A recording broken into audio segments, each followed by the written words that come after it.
Assalamualaikum warahmatullahi wabarakatuh ขอคลิปนอกูอยากเขียนแน่ชีรูปโปรแกรม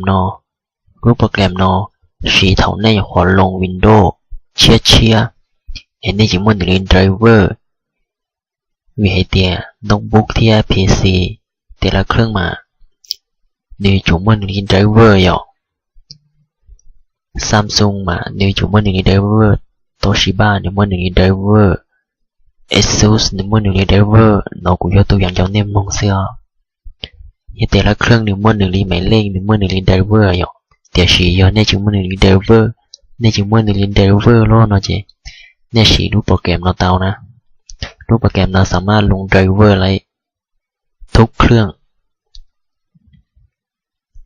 หนึ่งลมเบยอ easy driver pack Windows 7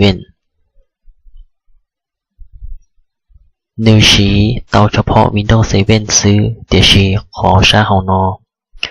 ขอโปรแกรมชาเฮานอ easy driver pack Windows XP ขอชาเฮานอนิวชีและเฉพาะ XP ซื้อกูรู้ยอ7กูจู่ชีขอปูเฉานอมีชีกูชีคนนี้ easy driver pack Windows 7น้อยอ่ะกูจะเป้าให้เตียนนิวชีโจจนเนี่ยโจจะปล้องบิดเตาอ่ะวีเตียนนี่มั่วไปเช่าออมบิดเฮียโจจะปล้องบิดนะอ่ะเจ้ากูจะชีโปรแกรมนอติดตั้ง driver คลิกขวา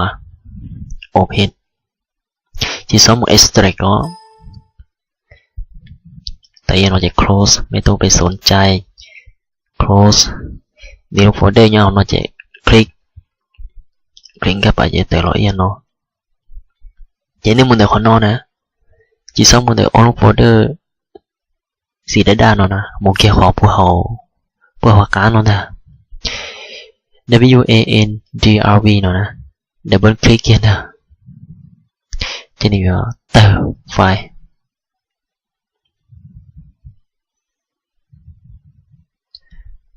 น้อยย่อสำหรับ Windows 7 นะกูชินโด7 XP เนี่ยกูมาสำหรับนิวลี7เนี่ยกูมาสำหรับนิวลีนอกูชี7รูปโปรแกรมนายรูปโปรแกรมลง driver ได้ทุกเครื่องชีเท่าเน่จิมัวเน่ลิน driver โดนในเครื่อง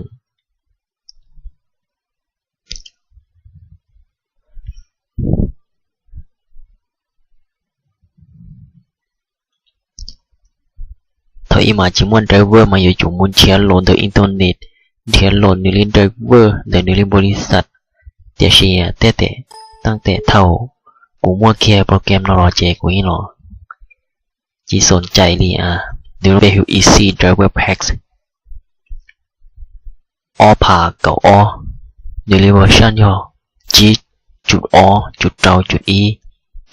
แต่ชีนอนในตั้งแต่เวอร์ชันเชียร์เลยในสามารถมูลเทียโหลดไล่เข้าอินเทอร์เน็ตรวมไปยอ Easy Driver Packs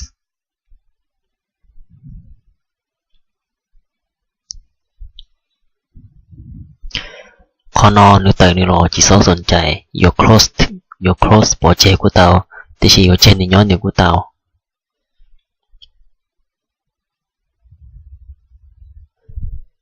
นอเจในตีเลือดตัวกูเลย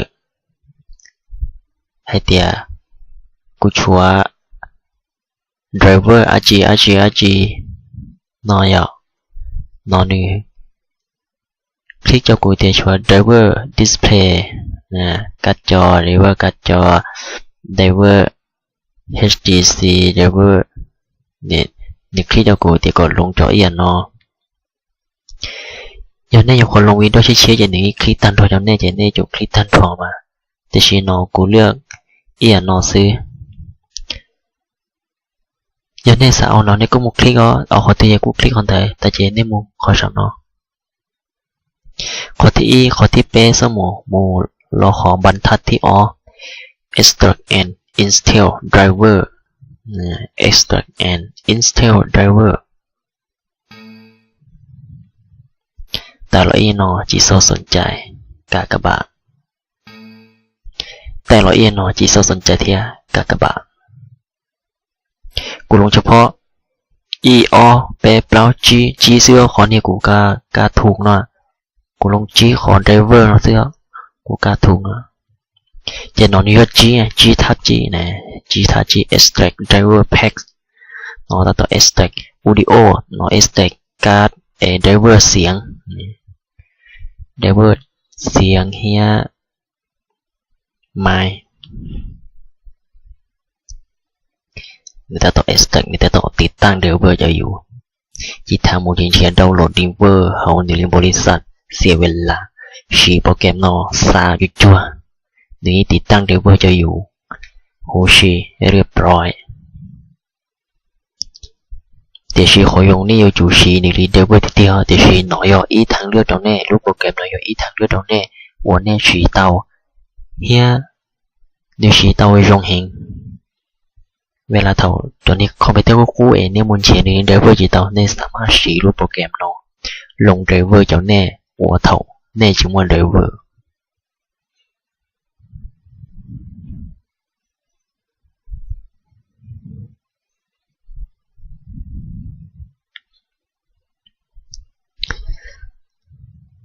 ตอนเจมินจีในตัวลงไดเวอร์จะอยู่ลูกเครื่องคอมพิวเตอร์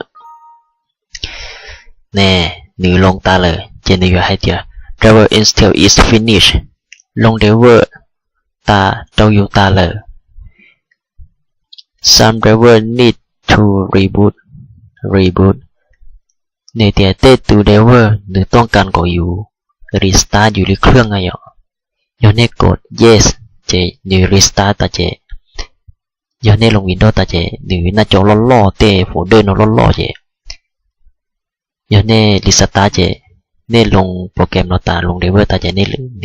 รีสตาร์อย่างนี้ให้เจย้อนให้รีสตาร์แต่เราเจเน่รีวินโดว์อยู่ว่าท่องอีกกูเนาะมา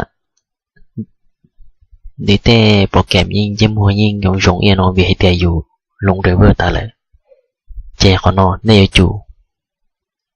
yes restart แต่เชกูเขียนเน่ซื้อกู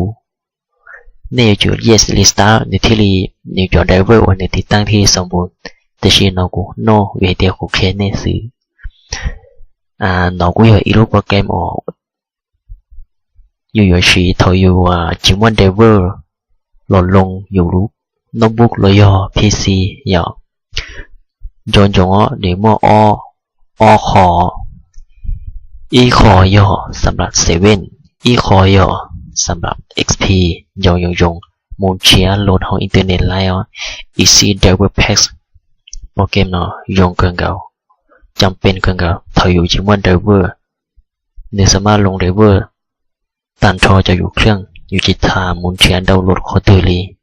เสียเวลาน้องๆกูไม่ยนอซื้ออัสสลามุอะลัยกุม